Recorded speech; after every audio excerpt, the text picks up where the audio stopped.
The ramp of the landing craft slammed down into the surf with a metallic crash that sounded like a coffin lid closing. Instantly, the air was filled with a noise that wasn't sound anymore. It was physical pressure. Machine gun fire from the bluffs above tore into the open boat. The water turned red before his boots even touched the sand. He gripped his M1 Garand so tight his knuckles turned white. He was 17 years old. In his left breast pocket, wrapped in oilskin to keep it dry, was a birth certificate. The date on it was a lie. He wasn't supposed to be here. He wasn't supposed to die here. But as the man in front of him collapsed into the gray water, the boy realized that the war didn't care about his age. It only cared about his position. If you want to see more untold stories of the men and boys who changed history, take a second to hit that subscribe button. It was June 6th, 1944. Omaha Beach. The sector was known as Dog Green. It was the most heavily defended stretch of the French coastline. Thousands of Allied ships filled the horizon behind them, but on that strip of wet sand, they were alone. The German defenses were untouched by the morning bombardment. And right in the center of the kill zone stood a private we will call Jimmy. He was a high school student just 6 months ago.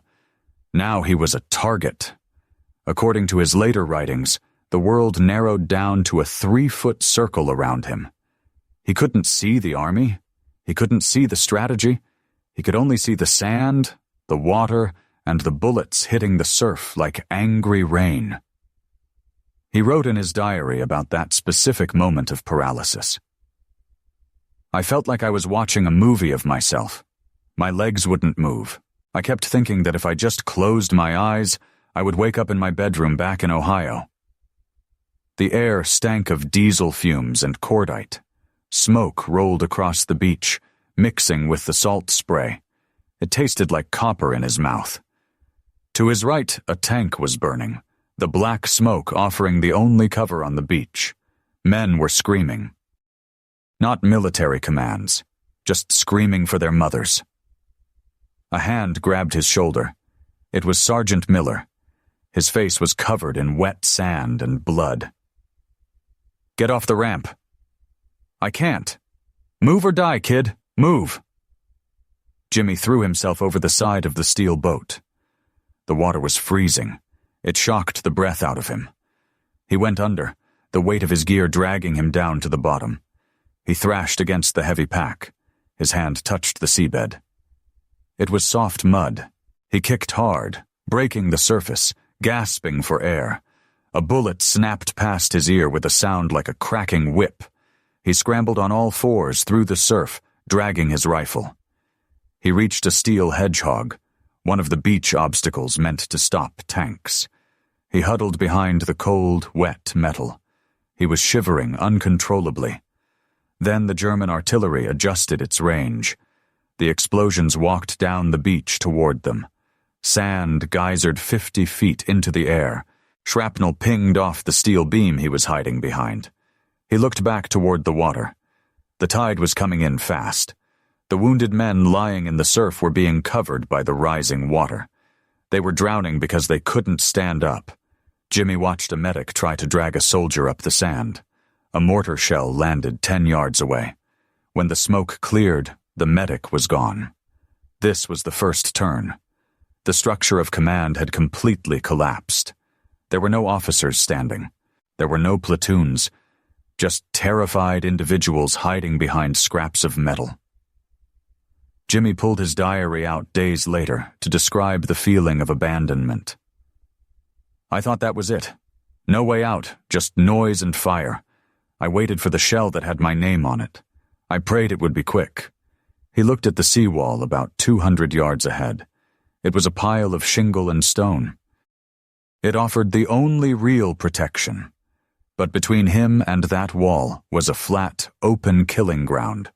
Machine gun fire was crisscrossing that open space at knee height. He checked his rifle. It was jammed with wet sand. He frantically worked the bolt back and forth. Grinding sounds.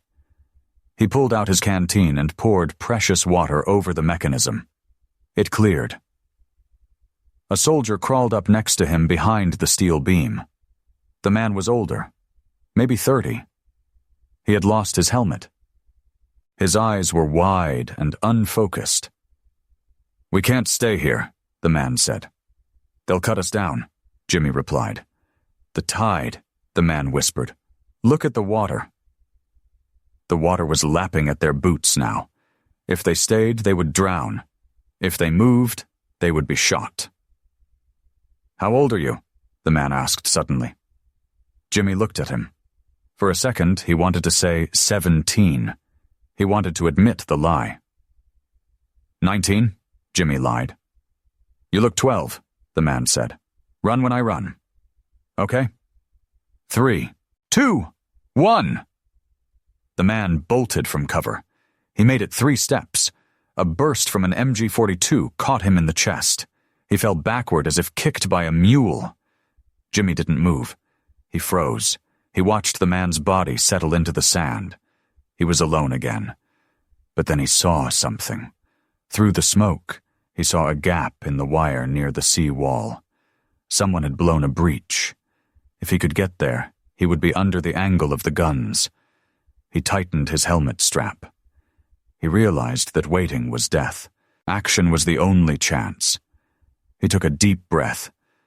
The smell of burning flesh was overpowering. He sprang up. He didn't run like a soldier. He ran like a terrified child. He pumped his arms, his boots slipping in the loose sand. Bullets kicked up spurts of sand around his feet. Zip, zip, crack. He could hear them passing him. He threw himself forward, sliding into the base of the seawall.